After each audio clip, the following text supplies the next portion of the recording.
कोरफड कोरफड भूक वाढवणारी आहे. भूक लागत नसल्यास कोरफडीचा रस पोटात घ्यावा. कोरफडीची 2 रुंद पाने घेऊन किंचित विस्तवावर शेकावी.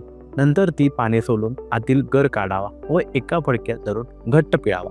अशा रीतीने काढलेला रस सुमारे 5 मिली घेऊन त्यात पाव चमचा मध घालावा व रोज सकाळी घ्यावा. शौचास चांगले साफ होते. उत्तम भूक लागते. कोरफड पित्तशामक आहे. शिवाय कोरफड कफ नाहीसा करणारी पण आहे. लहान मुलास कफ झाला असता हिचे पान विस्तवावर थोडे भाजून रस काढावा व तो रस पाव चमचा घेऊन त्यात मिठाचे 2 दाणे घालून लहान मुलांना द्यावा. 2-4 वेळा देताच मुलांचे पोट साफ होते व कफ नाहीसा होतो. कोरफड दम्यावर उपयोगी आहे.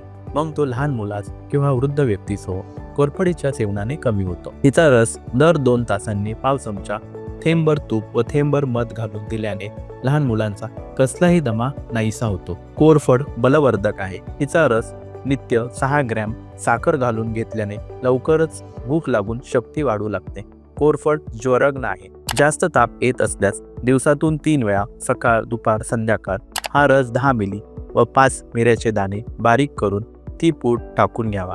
कसल्याही प्रकारचा ताप 2 ते 3 दिवसात बरा होतो. अंगात सतत बारीक ताप येत असल्यास सकाळी व संध्याकाळी अशा 2 वेळेला हा रस 5 मिली, अर्धा ग्रॅम पिंपळी व 3 ग्रॅम मध घालून घ्यावा. एका आठवड्यात जीर्णज्वर म्हणजे नित्यनेमाने येणारा बारीक ताप कमी होतो. लिव्हर म्हणजेच यकृताच्या आजारांवर कोरफडीसारखे दुसरे औषध नाही.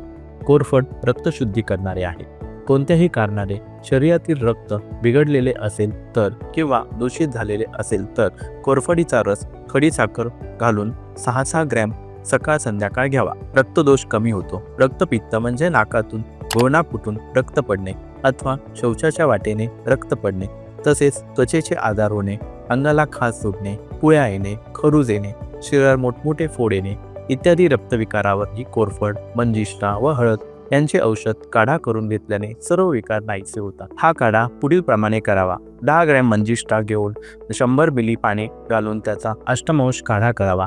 त्यात 10 ग्रॅम कोरफडीचा रस, अर्धा ग्रॅम हळद घालून नित्य नियमाने रोज सकाळी घेत गेल्याने 2-3 आठवड्यात ही लक्षणे कमी होतात. कोरफडीचा वरूनही लावण्याचा उपयोग होतो. कोठेही भाजले असेल तर कोरफडीची पाने नीट सोलून आतील गर काढून भाजलेल्या जागी ठेवावा. थंड वाटून दाह ताबडतोब थांबतो. डोळे आले असल्यास हिचा 10 ग्रॅम गर घेऊन त्यात 2 ग्रॅम तुरटीची लाही टाकून पाव ग्रॅम खसखस मिसळावी व चांगल्या स्वच्छ फडक्यात याची पुरसुंडी करून डोळ्यांवर वारंवार फिरवावी. याने डोळ्यातील आग क्षमते व डोळ्यांची लाली कमी होते. आलेले डोळे लवकर बरे होण्यास मदत होते. मूळव्याध वाढून अतिशय आग होऊन ठणका लागला असेल व त्या भागास थोडी सूज आली असेल तर कोरफडीचा गर घालून नुसता मूळव्याधीवर ठेवावा.